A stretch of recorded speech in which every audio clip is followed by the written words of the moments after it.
Boa noite, pessoal. Obrigada por terem vindo para a gente conversar um pouquinho sobre o nosso tema. Estou com o nosso livro aqui na mão. Estou aqui com o Marketing de Guerra. Nossa ideia era trocar algumas informações, pegar com vocês as percepções que vocês tiveram em relação ao livro. Mesmo que nós estejamos aqui em poucos, podemos aproveitar esses minutinhos até para os colegas também terem acesso ao que a gente pode conversar aqui. E a atividade vai ficar postada com a intenção de que vocês possam descrever as principais impressões, o que chamou mais a atenção de vocês e trabalhar com as diferenças entre aqueles 4 tipos de posicionamento estratégico ou estratégias de guerra de marketing, como o autor gosta de utilizar ali o tema, certo? Então, para que a gente pudesse guiar essa nossa conversa, eu vou deixar bem livre, se todos ficarem muito tímidos e não falarem, daí eu vou dar uma chamada, assim, fulano, não se preocupem que não é prova oral, não tem problema nenhum, também não vamos, né, achar ou está certo ou está errado, mas sim no sentido da gente conseguir comentar.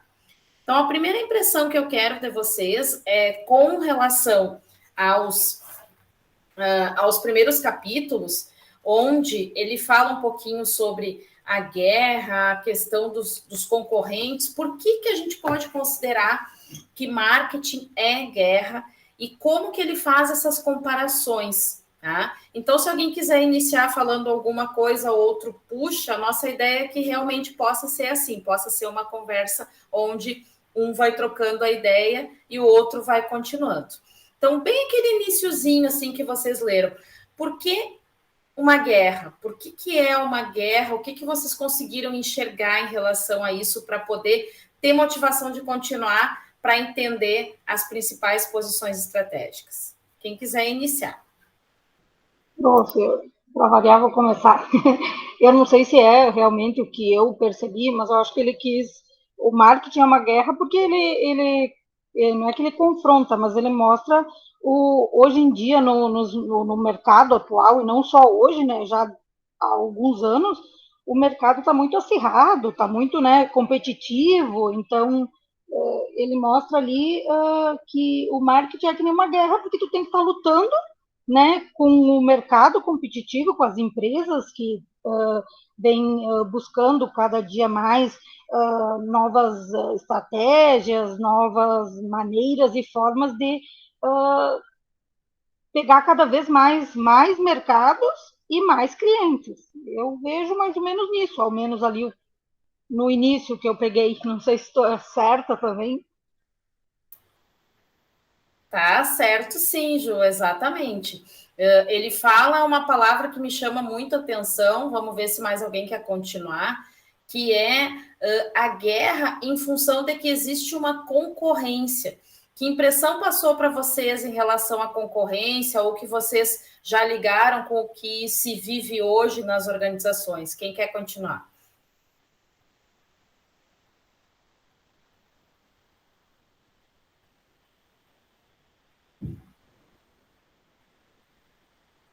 Quem continua? Vamos ver.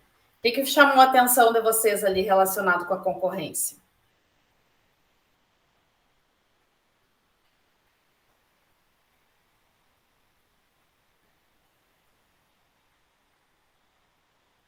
Vamos lá, meninos, meninas. A Ju já falou, agora tem a Vilma, e daí eu só tenho Kleber, Thiago, Tiana e Jonas para chamar. O que vocês acharam daquela parte ali que fala da concorrência? A gente não está entrando nos modelos ainda, mas o que chamou a atenção de vocês? Vamos deixar que outro colega agora se manifeste.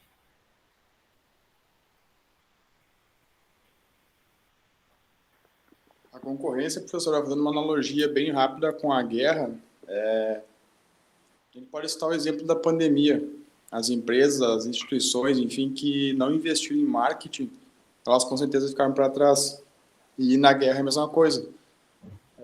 Aqueles países que não investem em tecnologia, não investem em dinheiro realmente para comprar as coisas, para ter melhor equipamento e tal, vai ficar para trás, vai perder a guerra.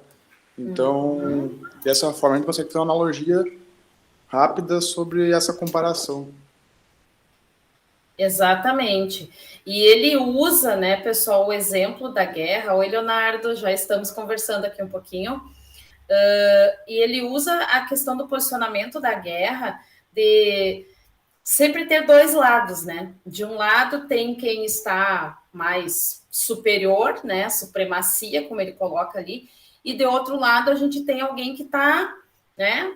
Ou um outro time, né? Uma outra equipe da batalha que está tentando chegar num determinado ponto. E é realmente isso que a gente vê. E se vocês têm acompanhado e lido, visto algumas reportagens relacionadas com esse período das cooperativas, né, o nosso foco aqui principal, né, falar de marketing cooperativas, muitas coisas foram colocadas nesses 2 últimos anos, né? Pensar que é todo 2020, todo 2021, e agora todo mundo imaginava, né, que ia ser só coisa boa, e a gente está numa outra onda, né, também de dificuldades. E a gente olha assim, nós sabemos que as cooperativas elas concorrem com os outros modelos mercantis, e que nem todas elas têm a mesma capacidade, a mesma agilidade, dá para a gente dizer assim. E vocês, assim, ó, se forem pesquisar as últimas publicações, o que tem se falado de mudanças e de inovação tecnológica.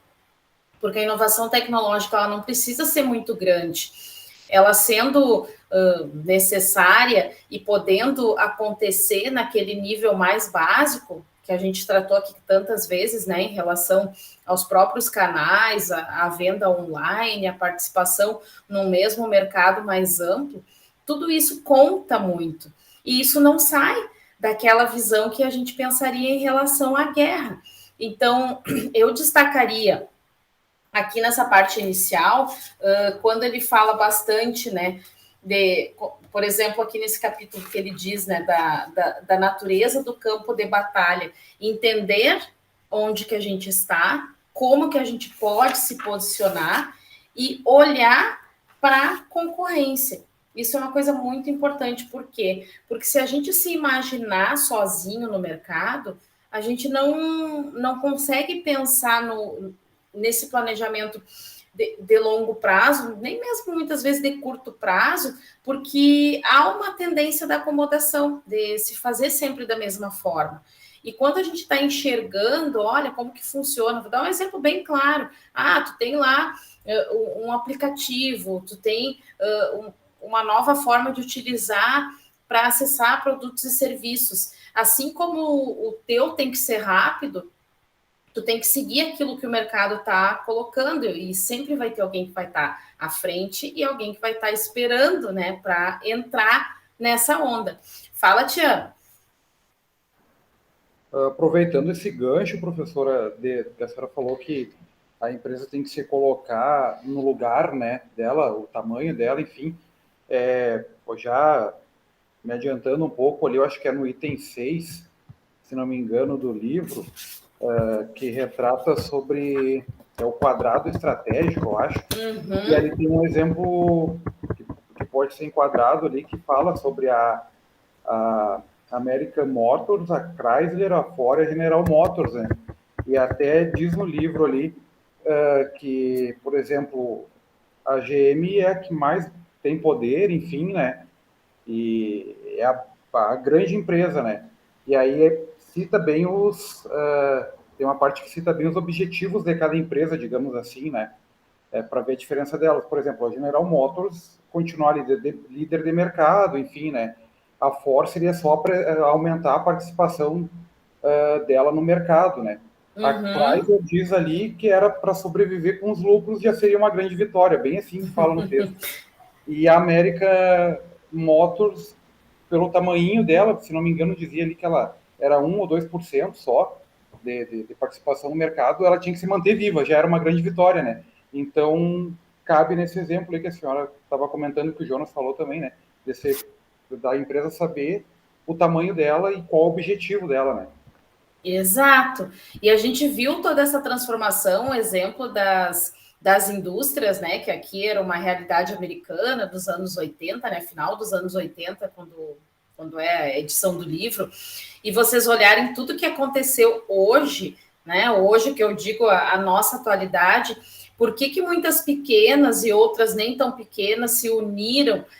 Nós estamos vivendo, né, nós começamos a viver ali a partir dos anos 2000, as grandes transformações de fusões, aquisições e mudanças de empresas. E hoje a gente não enxerga mais, porque a maioria das empresas, né, tem ações, tem capital aberto, tem participação no mercado diferente e muitas vezes se unem, ficando com duas marcas e tendo posicionamentos estratégicos para aquelas marcas. O exemplo das indústrias de carro, eu acho que fica bem claro para a gente como foi. Eu lembro de uma pesquisa logo que começou a entrada dos carros chineses aqui no Brasil, havia uma expectativa, será que eles vão conseguir entrar no mercado? Eu lembro de uma reportagem que veio quando a participação deles era de 4%. Então, até onde ia conseguir entrar uma novas montadoras, novas indústrias, com uma participação tão pequena, se tu pegava outras que detinham 20%, 40% e se dividiam naquele todo, pegava 4%.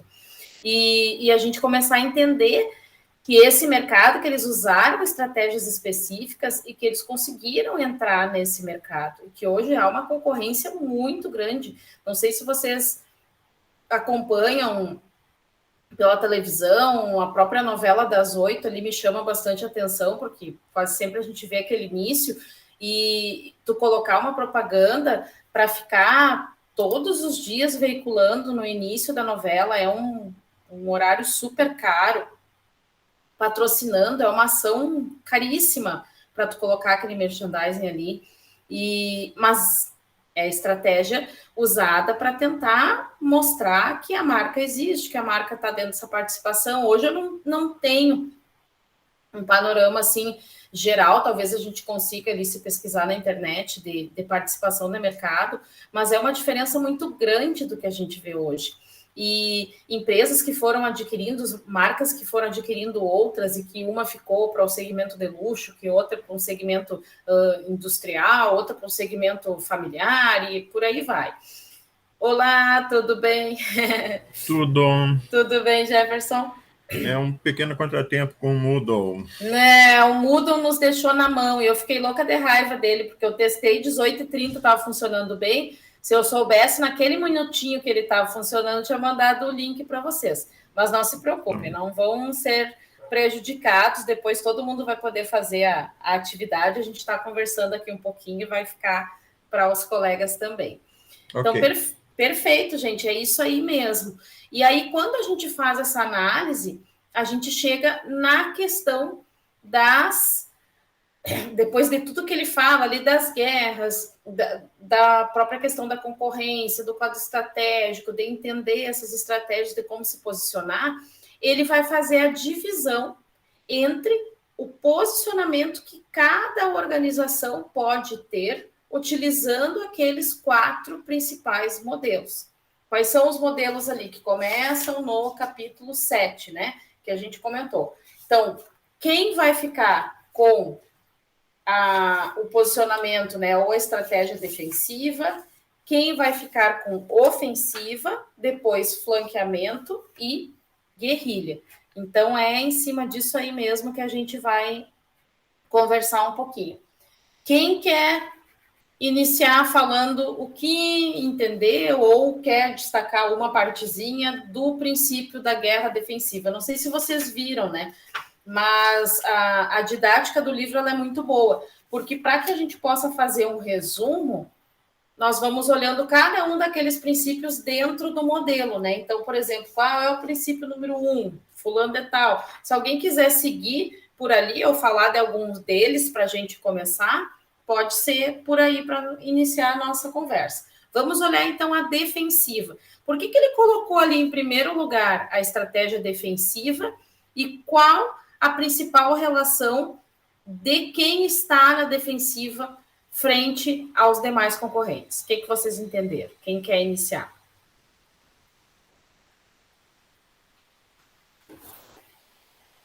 deixar aqui do ladinho, fica melhor. Boa noite, professora. Boa noite, colegas. Oi, tudo bom, Thiago? Tudo bem. Eu estava vendo uma parte que me chamou bastante atenção, foi a questão na defensiva, e foi a questão da Gillette, né?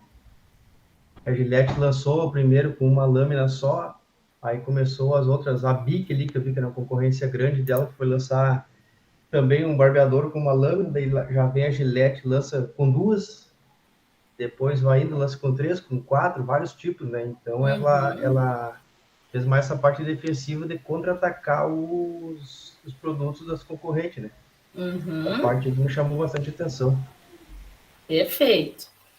Ele destaca bem no início, pessoal, que é para a gente, né, colocar a ideia do porquê iniciar pela defensiva, é que a gente começa o nosso posicionamento, a visão dele do livro, através de como que se comporta o líder. Então, vamos pensar assim, só consegue se defender, né, porque a defensiva é uma defesa aos demais, quem está em primeiro lugar. Então, esse é o primeiro princípio que ele usa ali, né? Somente o líder de mercado deve considerar a defesa. Então, só se defende quem está na liderança. Se a gente for imaginar a guerra, vocês certamente já viram, né?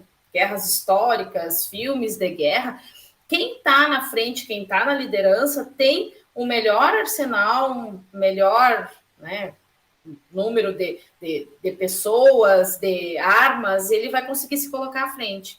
Então, esse exemplo que ele falou ali da Gillette é o exemplo de que, para evitar de que o meu concorrente entre numa falta, né, num espaço que vai aparecer daqui a um pouquinho, o líder consegue criar, ele consegue desenvolver mais. Né? Então, esse desenvolver mais, vocês podem olhar que ele vai pegar ali pelo princípio defensivo número 2, ó. Melhor estratégia, coragem para atacar-se a si próprio. Não dá para a gente imaginar que todos os produtos de uma mesma marca, de uma mesma empresa, vão ter a mesma participação do mercado.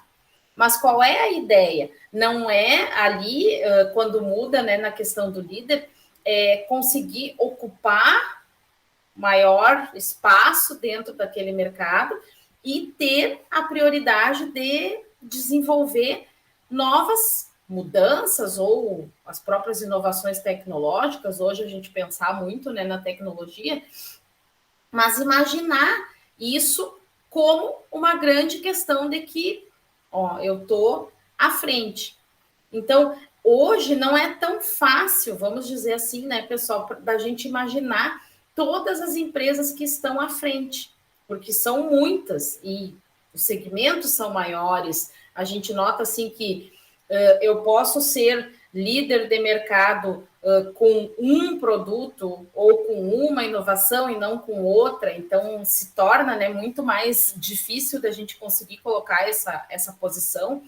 Mas é a gente imaginar, como lá na frente ele vai falar da guerra das colas, né? Coca-Cola e Pepsi ainda continua isso, mas a gente pensar, eu posso imitar, eu posso ter muitos outros produtos diferentes, mas qual vai ser o melhor? Qual que vai ter maior supremacia? E por que ele tem maior supremacia? Porque ele lança novidades, porque ele tem mais espaço no mercado. É aquilo que a gente vai olhar. Quem compra mais espaço nas gôndolas dos supermercados é quem vai aparecer mais. Então, certamente, ele vai ter uma estratégia de posicionamento que aparece muito mais. Então, a primeira questão que a gente tem que lembrar é: se defende quem tem mais poder.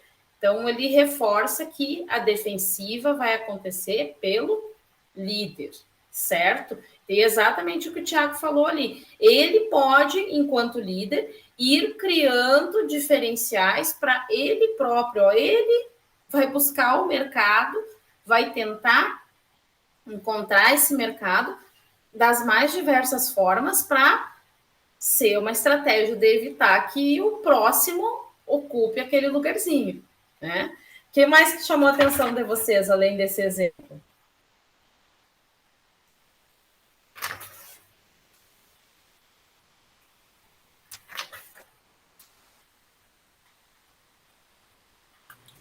Para mim, que eu anotei aqui foi o que quer dizer marketing, né? Quantos minutos, horas, dias e até semanas são perdidos em planejamento, em pesquisa, em teste de marketing, tempos preciosos, muitas vezes desperdiçado no resultado, transformar as melhores perspectivas de vitória em derrota certa. Ou seja, às vezes é feito um monte de planejamento, tudo, e não é posto em prática, ou se é posto em prática, não obtém o resultado, né? E talvez não pensou ao mesmo tempo em fazer alguma alteração, ou ver o que está sendo falho para corrigir, né? Claro que isso são de empresas para empresas, né? Que cada um tem, né, o seu perfil aí, e seu gestor para fazer essa colocação. Mas eu achei interessante isso aí, que é o desperdício de tempo, né? Claro. E principalmente, daí vocês olhem o que a gente conversava lá no início, né? Quando a gente mostrava os exemplos das matrizes e por que enxergar o ciclo de vida do produto e poder fazer uma inter-relação do ciclo de vida com o modelo, né? Como a gente estudou ali da matriz BCG, olhar quais são os produtos ou segmentos de mercado que eu estou melhor, quais que têm chance de crescimento, quais que não têm. Então, a gente consegue enxergar isso, que muitas vezes para a marca é um produto que vai deixar de existir, mas são 2 novos que vão ser criados, uma inovação no produto. Eu sempre lembro do Nescau, né? O Nescau poderia sempre ficar sendo a supremacia do achocolatado, tanto que eles chegaram, né, num ponto de que as pessoas chamavam o Nescau, né? A marca virou o próprio substantivo, que nem a maisena. Vocês lembram quanto tempo que a gente ficava enxergando só aquela caixinha amarela da maisena no supermercado? Agora a gente chega lá, tem um monte de marca, ou seja, outras conseguiram fazer. A maisena ainda continua sendo a mais cara, ainda continua sendo aquela que tem mais, talvez mais fama, né? Que nem o leite condensado. Alguns, não sei se vocês viram, mas a questão do leite condensado, inclusive, entra uma como é que eu vou dizer assim, uma própria proteção do mercado em relação à fórmula. Então, tem alguns que a gente até acha lá a caixinha do supermercado que parece que é leite condensado, mas eles dizem embaixo que é preparado para não sei o quê. Foi a mesma coisa que aconteceu com o iogurte, né? O iogurte é uma coisa, a bebida láctea é outra, e quando tem o soro de leite tem que especificar. São coisas que mudaram muito nos últimos tempos, principalmente no ramo alimentício, mas olhando lá, como a gente pensou, a maisena não tem muito diferencial, né? Todas elas, né?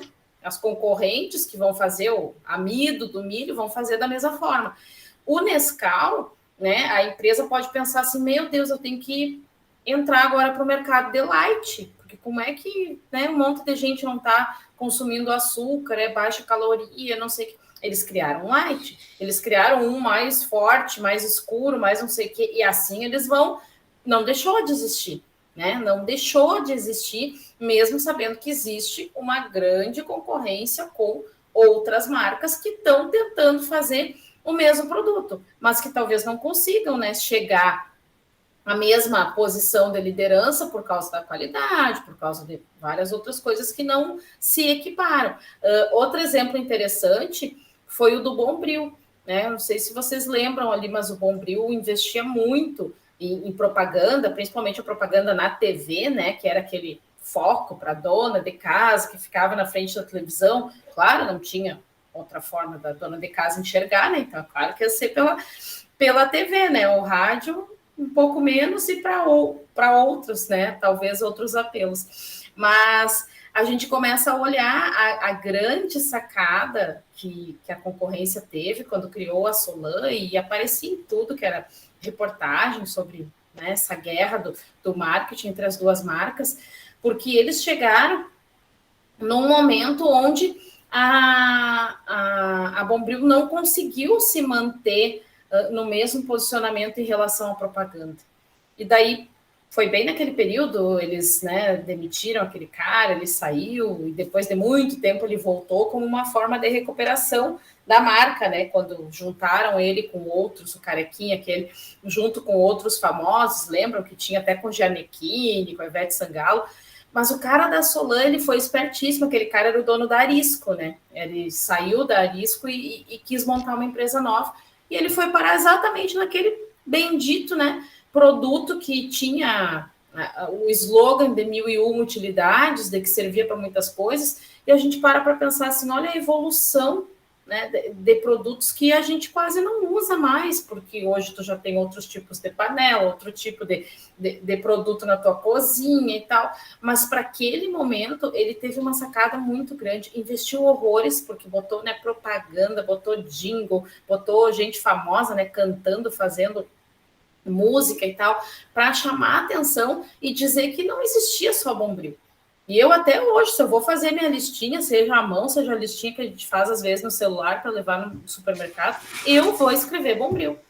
Sempre para mim. Eu não chamo de outra coisa, porque eu acho que o Bombril tá na cabeça, sabe? É Bombril. Usa para limpar algumas coisas ali, não se usa tanto como antes, não se usa para arear panela, não é mais, né? Então, para limpeza de algumas outras coisas dentro de casa. Mas não usa mais a televisão também, né, para colocar na antena. Todo mundo dizia, agora acabou, né? 1000 utilidades, 1001, que ela ali perdeu a utilidade da antena. Mas são exemplos que a gente viu dentro dessa evolução do mercado, onde o líder, se ele não está preparado, vocês viram aí nos outros princípios, ó, esteja preparado para revidar, mantenha alguma coisa como reserva, ou seja, se tu não fizer, né, o Kleber colocou, a palha de aço, né, ninguém escreve esse nome lá, vai botar Bombril na lista. E a gente vai imaginar, bom, tudo bem, eu estou lá na minha posição de líder. E agora, enquanto líder, eu posso pensar em inovações, eu posso buscar o mercado, dividir um pouquinho mais para mim. E quem é que está lá na segunda posição? Quem é que quer começar a falar sobre alguns dos princípios da guerra ofensiva? Quem inicia para nós?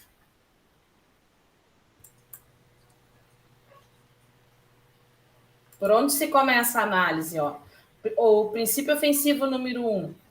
A consideração principal é a força da posição do líder. Então, quem é que está lá que pode se colocar como ofensivo?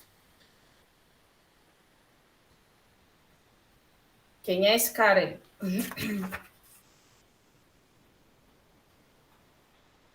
As empresas que estão atrás do líder, não seria? Isso. Ele coloca assim bem específico que é quem consegue ter um segundo, né? Ele está atrás e ele tem algum poder. Hoje não é tão fácil, né, da gente conseguir enxergar tão certo o primeiro e o segundo. Mas ele coloca assim, ó, primeiro a gente vai pegar em cima do qual é a posição de força do líder e tentar encontrar alguma forma de entrar nesse mercado. Então ele diz, ó, encontre uma fraqueza na força do líder e ataque aquele ponto. Tente descobrir algo que possa ser mexido lá na liderança, ou seja, em quem está em primeiro. Então, pode-se dizer que seria um segundo, né? Um que esteja também com uma determinada força e que ele possa se posicionar. Só que qual é a grande diferença? Ele não se posiciona com a intenção de derrubar o líder. Ele se posiciona com a intenção de se aproximar e ganhar mercado. Isso eu acho que a gente nota muito mais fácil hoje, né? Algumas marcas, elas vão continuar sendo as principais ou vão ter poder dentro de um determinado mercado.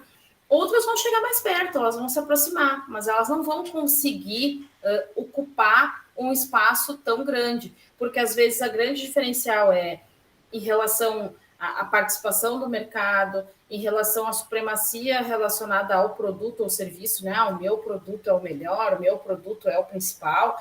E mesmo que a gente consiga bater, né, de frente em relação a preço, por exemplo, quando as pessoas estão dispostas a comprar por marca ou por aquilo, né, que lhe chama a atenção principal, elas estão cada vez menos sensíveis à mudança de preço. Então, é aquela velha história, o cara que vai comprar um produto de luxo da marca X, ele não está pensando no preço. Ele não vai analisar com o preço lá de um segundo, terceiro lugar. Ele vai continuar querendo aquele que está à frente. Por isso que as marcas, e eu penso muito nessa questão dos carros, elas ficam muitas vezes posicionadas especificamente com a liderança e até mesmo o segundo lugar dentro do segmento. Quem é de supremacia ali, que está no poder para a marca de luxo, ele não vai concorrer com um produto que não é luxo, porque a diferença é muito grande, né? Agora vocês vão olhar assim, onde que dá mais concorrência? Nos mais populares, nos preços mais baixos. Por quê? Porque ali se assemelha muito mais. Quem está no poder e trabalha no poder de um segmento, ele dificilmente consegue se igualar tanto. Apesar de que a gente acha, né, que no mercado de automóveis há uma aproximação cada vez maior por semelhança, né? Não sei se vocês gostam, mas o Jaime gosta muito dessas revistas de carro. Então, a gente lê bastante reportagem, assim, aqueles comparativos que nem a Carros e Motos faz. Eles fazem o comparativo e olham detalhe por detalhe, porque o sedã médio da marca tal concorre com fulano, fulano, fulano, fulano. E vocês já notaram que agora, inclusive, se fala da comparação no segmento, né? Ele é o melhor da concorrência, ele é o mais ágil, ele é o que tem mais. Faz tudo para que a sua propaganda possa, né, chamar a atenção do consumidor. O que mais que vocês destacaram ali no ofensivo? Então, vamos imaginar, é o segundo, é aquele que está mais forte. O que ele vai conseguir fazer?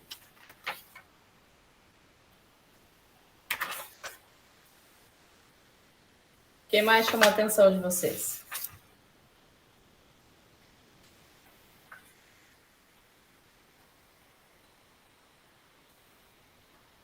Quando ele fala ali o ataque ao monopólio, o que vocês entenderam daquela parte ali?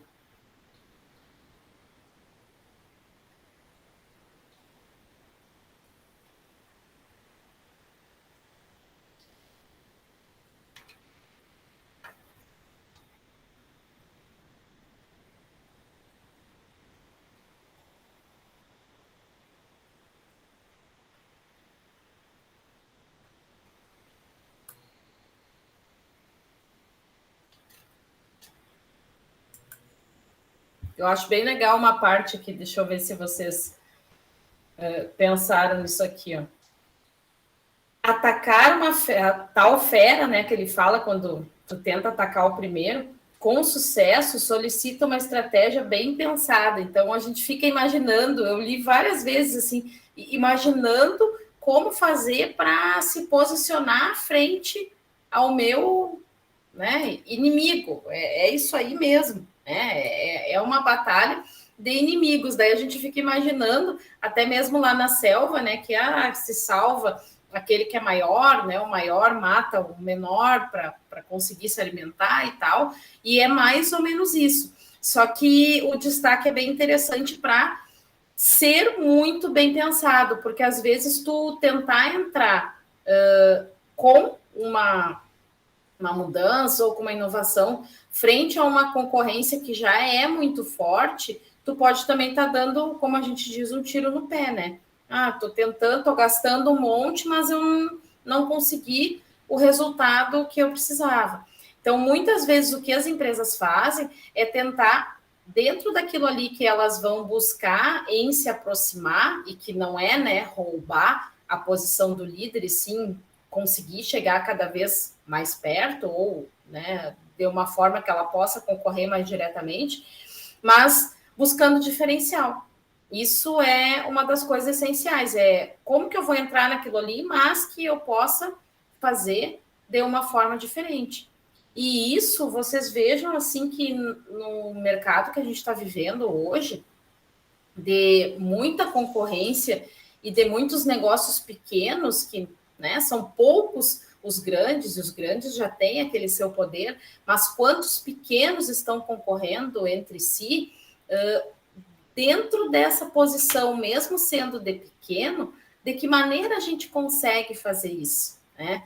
Como que eu busco esse diferencial? né, a minha entrega. Agora, no período da pandemia, a gente viu muito assim, as pessoas dizerem, o atendimento, a personalização, podia ter o mesmo tipo de serviço. Vamos botar o exemplo lá, buscar comida fora de casa, o atendimento de comprar online de uma farmácia. Quem de nós, né, não precisou durante todo esse período de comprar coisas básicas, né, alimentação, com saúde, com produtos, e precisou desenvolver a sua análise, né? Eu acho que para cada consumidor, né, a sua própria análise de quem fazia o melhor, de quem tinha o melhor serviço. Tem aquele supermercado que entrega, mas ele bota um limite e tem frete. Tem aquele outro que é diferente e ele bota um limite maior, mas daí não tem frete. Quantas vezes que a gente olhou um pequeno detalhe e que aquele detalhe foi importante? Qual é a moda dos últimos tempos, né, pessoal? É cashback, é dinheiro de volta. Isso, né, já tinham Melios, já tinham outras plataformas que já faziam há bastante tempo, mas agora virou uma coisa assim, todo mundo está dizendo, você compra e ganha. Você compra e ainda ganha alguma coisa. São maneiras, né, de fidelizar, de fazer com que o cliente continue comprando. Pode ser uma estratégia que tu utilize dentro dessa maneira de ser um pouquinho ofensivo, mas não chegando ao lugar do líder, sim tentando se aproximar. Conseguiram entender? Estou chegando meio perto do que vocês leram. E flanqueamento. O que vocês entenderam ali do flanqueamento?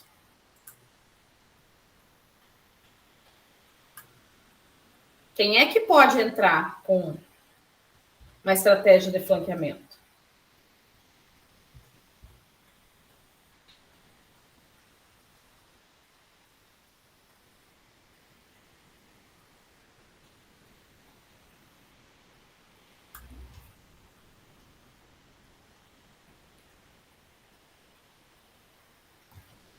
Aí ele fala ali da guerra também, de que muitas vezes a gente olha para esse modelo só pensando na guerra, que ele fez essa análise em cima do que os gerentes, né, de marketing fazem, um grande jogo com grandes apostas, se quer planejamento detalhado, na base de hora por hora, de dia por dia. Então, é como ele diz ali, você pode dizer que o general aceita atribuições ofensivas, mas ele precisa também saber liderar e atacar o flanco. O meu professor de marketing, que trabalhava com a gente, ele sempre dizia assim, nós, no nosso dia a dia, nós estamos sempre olhando para um flanco. O que é um flanco? É aquela brechinha, aquele espaço. Eu lembro muito que ele falava isso. Como usar a estratégia de flanqueamento? Então, não é para a gente se tornar o primeiro, e talvez eu não consiga entrar no segundo lugar, mas é tentar encontrar brechas, espaços onde ainda não estão utilizados, ou até mesmo que já exista, mas que o meu diferencial seja mais importante, que ele seja o mais legal. Vamos pensar o exemplo lá da guerra dos fast food. Todos eles concorrem entre si, a base dos produtos, todas elas são bem parecidas, né? É sanduíche, é milkshake, não sei o que desta, lá, as primeiras guerras das marcas. Hoje não é mais uma e duas, né? Que nem eles falam ali, McDonald's, Burger King. Hoje é um monte de marca e tem a marca ali do vizinho da esquina, que ele também criou um modelinho lá, né? Modelinho início, né? Dos modelos americanos de fast food. Mas o que ele fez para ser diferencial? Por que o produto dele vende? Ele conseguiu fazer um flanqueamento, ele conseguiu fazer alguma coisa que é diferente daquilo que os outros fazem. E a personalização, essa possibilidade de fazer diferente ou de criar, ela sai um pouco do modelo que é mais clássico, que é mais estruturado das redes. Então, eu posso ser um pequeno, mas eu estou flanqueando, eu estou ali trabalhando com uma estratégia. O que mais que chamou a atenção de vocês no flanqueamento?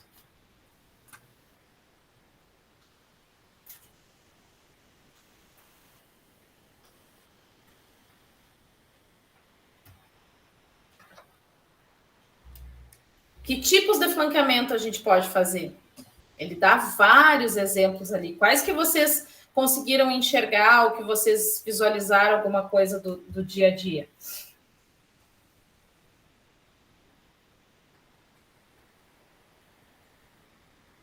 Preço é um? Preço, tamanho, o que mais?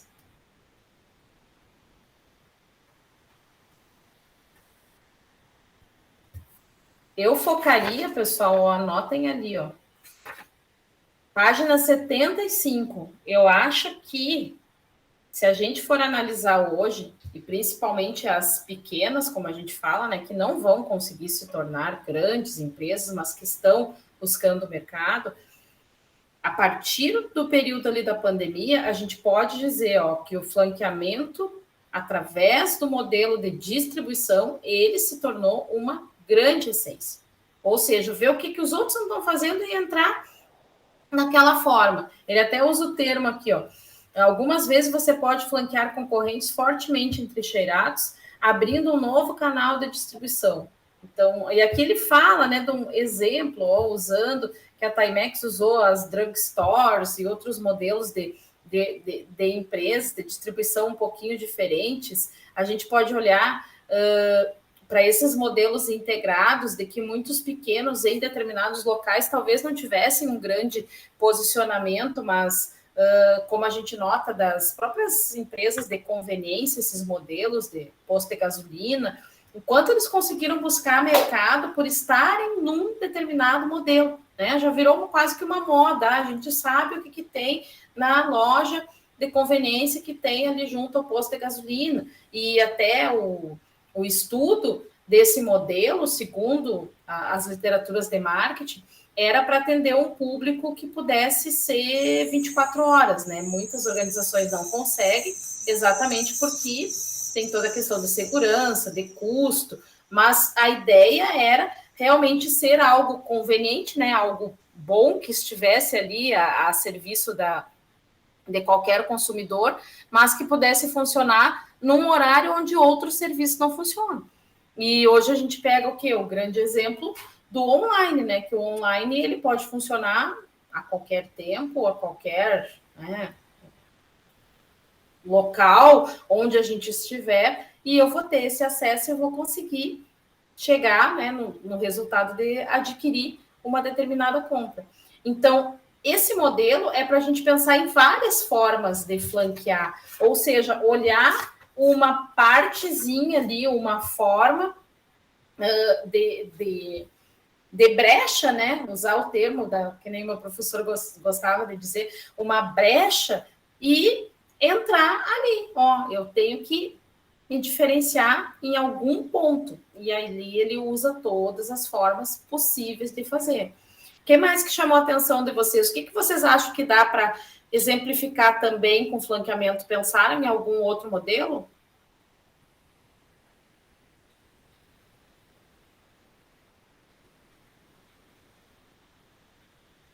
Quem trabalha com vendas aí, ou que tem algum exemplo de vendas, não lembrou de alguma coisa assim?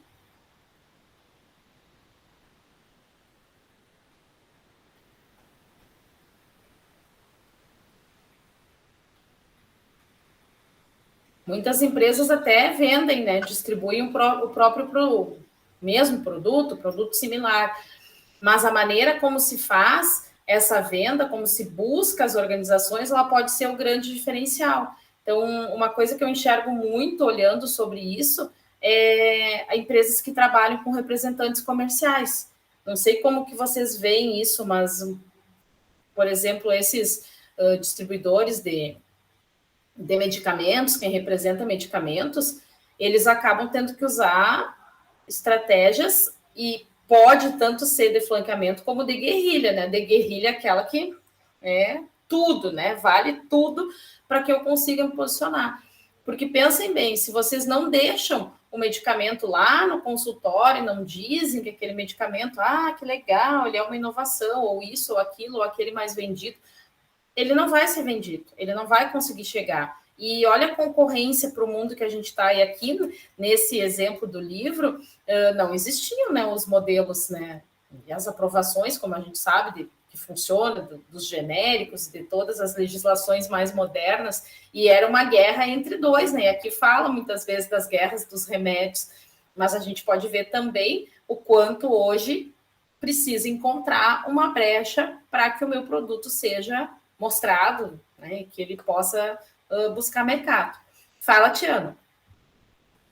Não, professora, para citar um exemplo que eu estou vivendo agora, eu trabalhava numa empresa, na Scherer Autopeças. Ela tem mais de 20 filiais no estado, Rio Grande do Sul, Paraná e Santa Catarina, dividido nesses 3 estados. É uma empresa gigante. A empresa Santa Maria aqui tem mais de 5 milhões em estoque, vende peças de carro, caminhão, moto, trator, o que tem roda, eles estão vendendo peça. É uma empresa bem grande mesmo. E no início desse ano eu pedi demissão e comecei a trabalhar na antiga empresa que eu trabalhava antes, né? Que é na Ramos Copini, que é uma empresa que tem hoje 6 filiais no estado, e só em cidades pequenas, e trabalha só com a linha leve de carro. Puxando, por exemplo, da aula, quando eu comecei a trabalhar, cara, eu pensando, como que eu vou fazer para trazer os meus clientes da Scherer para comprar na Ramos Copini pelo menos a linha leve? Por quê? A Ramos Copini não tem entrega própria, digamos assim, né? A gente tem que trabalhar... Só um minuto, professora, que chegou aí.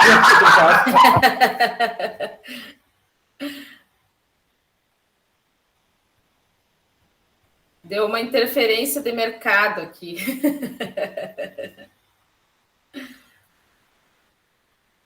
Vamos ver se ele já retorna.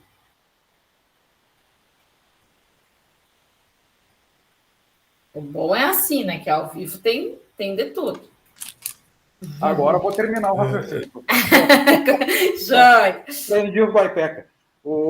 Enfim, eu pensando, como que eu vou fazer para trazer os clientes, né? Porque a Scherer, ela tinha, por exemplo, na região central aqui, 2 entregas por dia, com veículos próprios, enfim, né?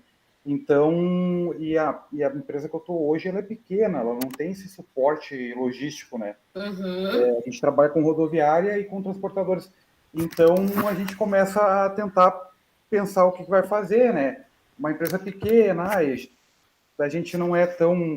A gente consegue negociar mais preço, enfim, consegue devolver as peças com mais facilidade, que não foram usadas, tenta trazer uma proximidade maior um pouco para o cliente, né? Então, é um exemplo que eu estou vivendo hoje, sabe? Pensando Muito formas legal. e estratégias para trazer os clientes de lá, né? De uma grande empresa, no caso. Perfeito, Tiana, exatamente. Isso que tu está falando é bem o que a gente comentou aqui. É usar estratégias que tu sabe que a empresa ela não vai conseguir atingir todo aquele mercado, como tu disseste, né? É para automóveis leves, né?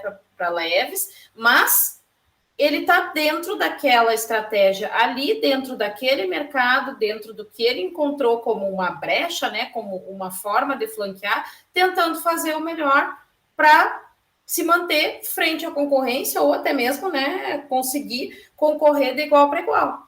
Perfeito, é exatamente isso que a gente consegue enxergar. Tu não vai tentar aquele lugar lá do primeiro ou do que tem o maior mercado, mas vai fazer melhor dentro da tua posição. Pela ordem aqui o Kleber e depois o Jefferson. Eu acho que esse exemplo que o Tiano deu aí, ó, é aí que ele entra na situação, né? Ele pode usar, sei lá, para se promover e tal, alguma coisa na loja, fazendo algum trabalho referente à loja que ele fazia anteriormente lá, né? Botando na ponta do lápis, alguma coisa assim, que é referente às entregas que ele pode fazer, né? Não 2 vezes por dia, mas talvez uma. E assim, tentando melhorar conforme a loja maior que ele trabalhava, né?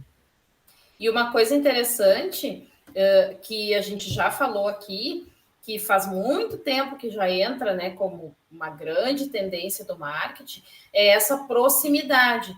E que muitas vezes as grandes não conseguem ter essa proximidade. Elas tentam, né, elas encontram canais, mas a gente vê que ali, muitas vezes, as brechas acontecem porque eles não conseguem fazer essa proximidade com o cliente, fazer o dia a dia ser mais personalizado, entrar mais no como é que a gente diz assim, entender, né, o próprio comportamento daquele consumidor. E os pequenos estão conseguindo fazer isso. Então, eu não vou pensar em concorrer com aquele grande, mas entre os pequenos eu posso pensar na minha liderança enquanto eu uso aquelas estratégias.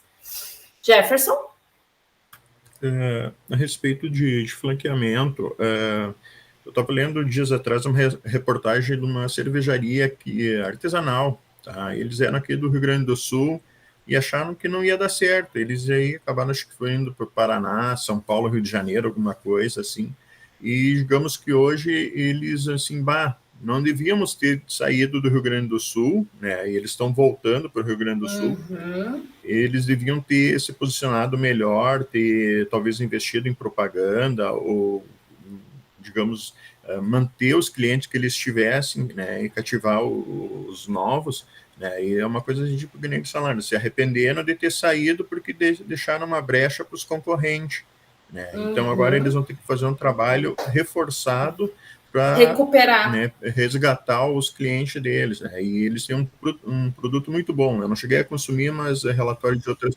Exatamente. Né? E relatório de pessoas que consumiram diz que também é muito bom essa cerveja. Que joia!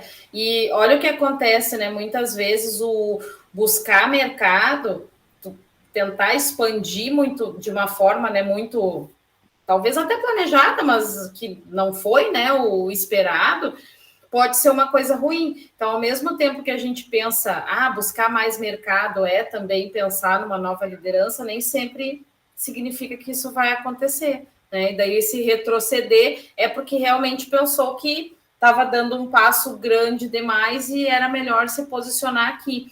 Eu sempre lembro da palestra com o dono da Fruc, foi no Entead, eu acho que não era no período da turma de vocês, ainda já faz um tempinho. E eles falaram sobre isso, né? Sobre Fruc Guaraná, como eles mesmos disseram, né? Que era o carro-chefe deles, que eles queriam se posicionar como uma liderança no Guaraná, mas que eles não viam nenhum impedimento de tentar concorrer com o produto da designação de cola. Tanto que estava todo mundo esperando lá no COF, né? Eles levaram um freezerzinho e tal, tudo arrumadinho, e todo mundo estava esperando para o Guaraná, e eles foram espertos, né? Eles levaram só cola. Eles não levaram Guaraná. Ele disse: Guaraná a gente não precisa. Nós queremos muito que vocês provem, experimentem o nosso produto Fruc Cola. E para nós parecia estranho, né? Porque a gente pensa, parece que já faz uma cara feia, né? Fruc Cola, a gente queria o Guaraná, que sabia que era bom. E eles falaram sobre isso. Ele disse assim que eles tinham, né, liderança no Rio Grande do Sul e que eles começaram a subir, estavam indo para o Paraná. Naquele período, assim, eles não tinham muita abrangência para muito mais estados. E eles falaram: nós não queremos, né, concorrer com a Antártica, né, chegar lá com a Pepsi, com outras grandes, porque a gente quer que o pessoal conheça. E a mesma coisa, eles deram o exemplo da água, né? Eles mostraram toda a parte da indústria, de onde que eles tiram lá a água da pedra e tal, e falaram aquilo que durante muito tempo a própria Coca-Cola não tinha se dado conta, né? De que ter uma marca forte de água seria algo muito forte para o futuro, né? Porque iam vir outras bebidas que iriam substituir o refrigerante, que nem sempre agora eu vejo assim, acho que dá para dizer, agora que a gente vai entrar na guerrilha, a guerrilha das kombuchas, né? Porque tu abre a internet, é kombucha, é não sei o que, é produto natural, é suco verde já engarrafadinho, tem gente que é viciado, né, nesses sucos mais modernos, mais concentrados, então tem espaço para todos. E ele falou sobre isso, eu não sei como que está o posicionamento hoje, mas que na época eles não queriam crescer tanto em termos de mercado, mas que eles queriam se concentrar no sentido de ter uma maior liderança onde eles sabiam que o produto deles era o mais forte. A mesma coisa a gente pode comparar com as cooperativas de produtos de lácteos, né? A gente sabe aqui nem sei quantas vezes já foi, mas do Top of Mind, aquele que eles fazem pesquisa, a Piá sempre está em líder como marca de produtos de laticínio, só que ela está como líder aqui no Rio Grande do Sul. Se vocês subirem um pouquinho, ninguém vai conhecer marca Piar. Aí vai aparecer o que? Uma Nestlé, que todo mundo conhece, uma Danone, que todo mundo conhece, mas eles sabem o quanto eles fazem um trabalho importante aqui no Rio Grande do Sul para a marca do produto ser conhecida.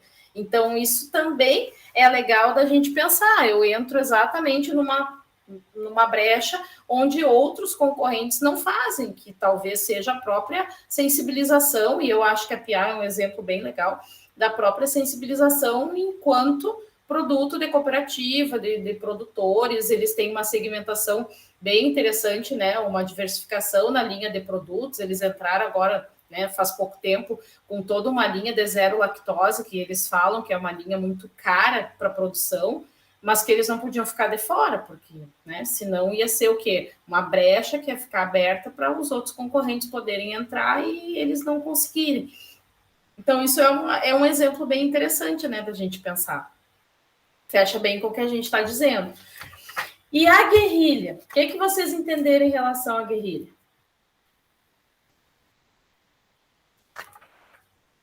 Agora eu vou deixar que vocês comecem.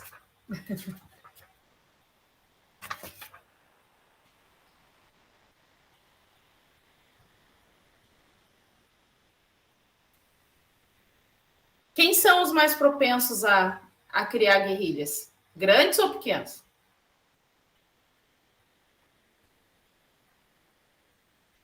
O que vocês acham?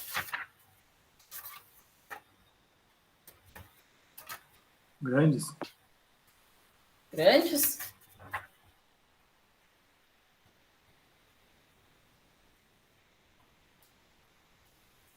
E será que os pequenos também não conseguem? A gente pode dizer que uns estão com uns e outros estão com outros, né? Os grandes não conseguem, muitas vezes, guerrilhar com os pequenos, porque já tem um poder com algumas das suas estratégias, das suas diversificações. Mas a guerrilha, ela pode servir para todos, pode servir para os grandes e pode servir para os pequenos. E o que significa esse guerrilhar? O que é esse guerrilhar? Depende do público, eu acho, professora, porque os grandes eles têm mais poder, né? Tem. E tal, mas o pequeno ele tem mais abrangência na área dele, naquela região. Então, por mais que o grande tenha um poder grande de guerrilha sobre o mercado, ele vai ter um poder sobre o mercado global, né? Sim. Mas tá aí um exemplo da Piar, aqui no Sul, aqui ela domina. Mas se vai fazer uma comparação a nível Brasil... Exato. O que é essa marca? Não conheço, nunca vi. Então, com quem que ela tem que guerrilhar? Ela tem que guerrilhar com aqueles que estão mais próximos, né? Isso, ela pode... no nível, no caso. Isso, ela pode se aproximar de alguns outros grandes, mas ela só consegue fazer guerrilha, que é a gente pensar assim, estratégias mais rápidas, como eles falam ali, a guerrilha do preço, a guerrilha da promoção, a guerrilha do produto, né? E a gente vê muito isso, né? O cara ali está lançando um produto quase igual ao meu. Peguem do preço, né? O fulano ali na esquina botou a lá minuta R$19,90, eu botei a 25, quem é que vai vir aqui? Se eu vou começar a ver se a lá minuta dele tem a mesma coisa, vou botar uma porçãozinha a mais, vou dizer que o meu arroz vem um pouco mais, ou a batata frita, ou sei lá o quê, mas eu vou tentar encontrar uma forma. Eu vejo muito isso com as pizzas, não sei se vocês reparam, aqui em casa sempre tem um dia que tem a pizza. Mas a guerrilha eles fazem direto, né, com o próprio preço, com a distribuição, com o dia do frete grátis, agora com os aplicativos, né? Tu consegue pesquisar ali que tipo de produto que tem frete grátis. Se vocês forem olhar para a parte de alimentação, tem várias empresas concorrendo entre elas e fazendo exatamente a mesma coisa, né? A mesma coisa, que vende X, a que vende isso, vende aquilo. Mas eles têm que encontrar formas de guerrilhar, ou seja, de mostrar que tem uma diferença ali, como que eu consigo, né, buscar, não é para um longo prazo, mas a guerrilha ela vai te colocar numa posição temporária, e essa briga, né, da guerra, que não precisa se matar, né, ela pode ser específica. Diga, Jefferson. Na verdade, não é, estão se matando. Porque às vezes o cara lá baixa lá R$1, R$2, entendeu? Dá um refri de grátis, enfim, faz uma oferta qualquer para vender. Só que ele nem calcula os custos, entendeu? Ele só baixou o preço para, digamos, ganhar do concorrente dele, né? E tirar, digamos, o concorrente de campo. Se o concorrente baixar o preço mais que o dele, com certeza, mês que vem já está quebrado, né? Porque nenhum dos dois calculou, né, custo. Então, na verdade, esse tipo de guerrilha dá para entender. O cara que tem um pouquinho de poder adquisitivo mais, ele baixa para ver o concorrente baixar e se quebrar no outro mês, né? Aí ele já sabe que no mês que vem o cara não vai baixar o preço, né? E ele aí pode se manter e ganhar do outro. Aconteceu 2 dias atrás, eu estava voltando era sábado, e eu estava voltando do centro, eu já resolvi parar no posto para abastecer. E a guerrilha estava acontecendo, a guerrilha do preço, né? O produto, né? A princípio é para ser o mesmo. Se é que tem fiscalização, né? Que a gente não diga que está botando uma batizada no carro, mas a guerrilha estava acontecendo ali na esquina.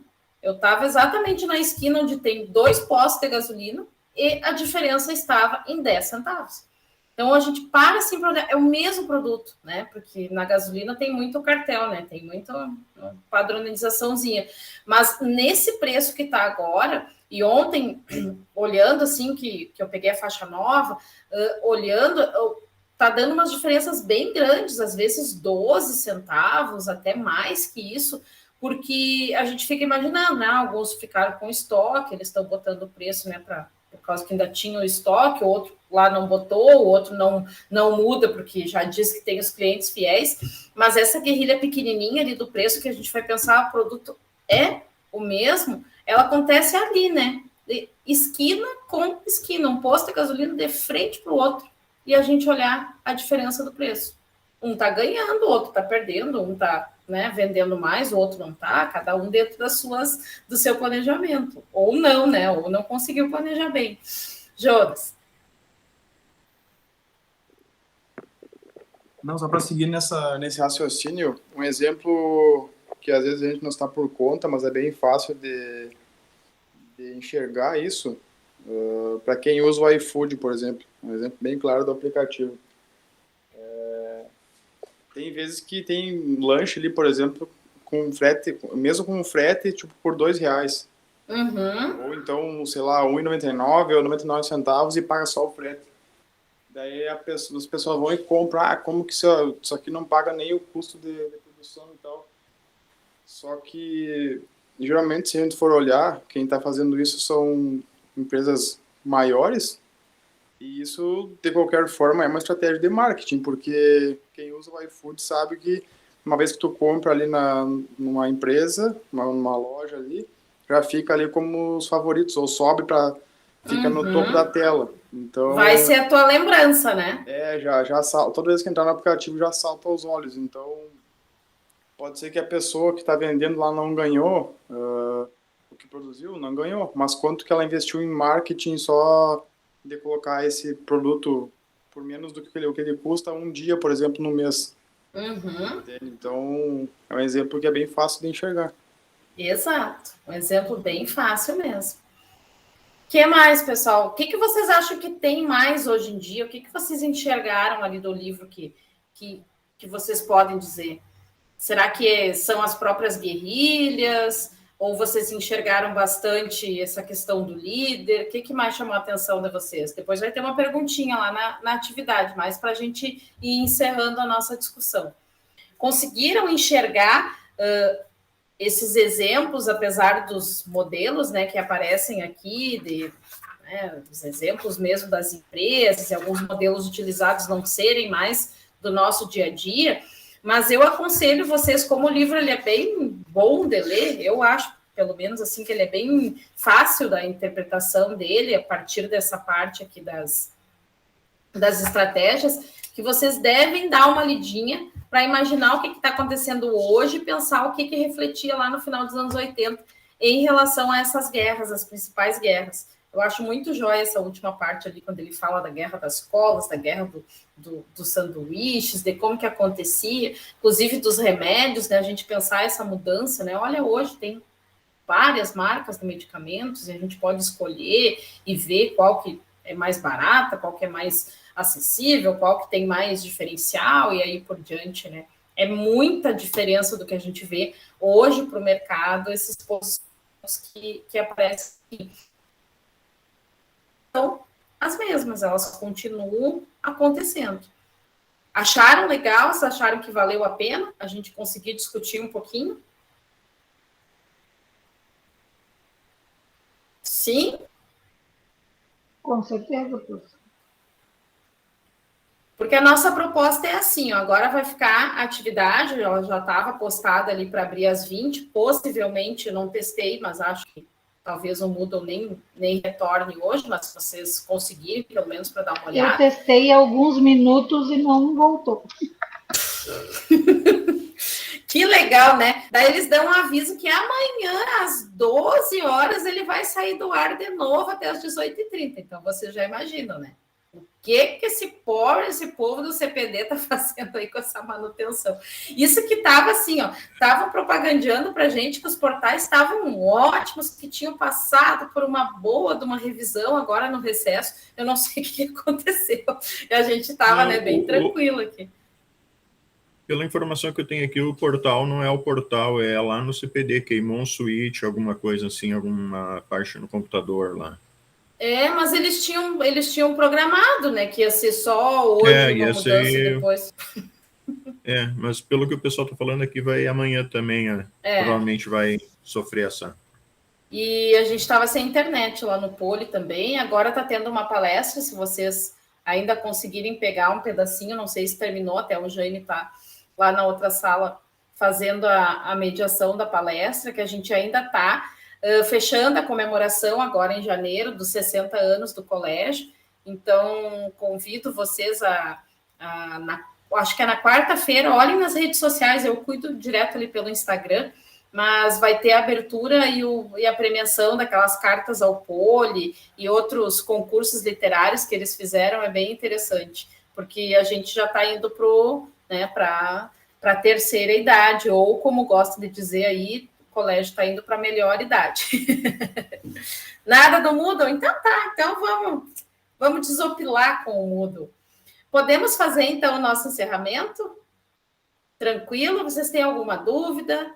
Se vocês não conseguirem acessar de hoje para amanhã, não se preocupem, quando retornar, eu mando um avisinho para vocês, eu vou avisar para os colegas que ninguém foi prejudicado, em função de que todos vão poder assistir aqui a gravação.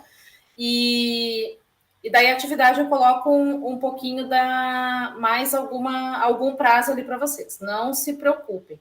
Então, a gente já está indo para o final, para que a gente consiga chegar ali no nosso capítulo final para fazer a nossa prova, que agora de cabeça eu não vou lembrar, porque são várias turmas, mas eu acho que a de vocês é dia 14, ou acho que é no dia 14, né? Mas depois eu confirmo com vocês e relembro ali para não ter nenhum problema. Então, a gente só vai ter mais 2 atividades e vai fazer o encerramento. Certo, gente? Então, vamos encerrando aqui a nossa gravação. Todos ficam com o avisinho. Obrigada.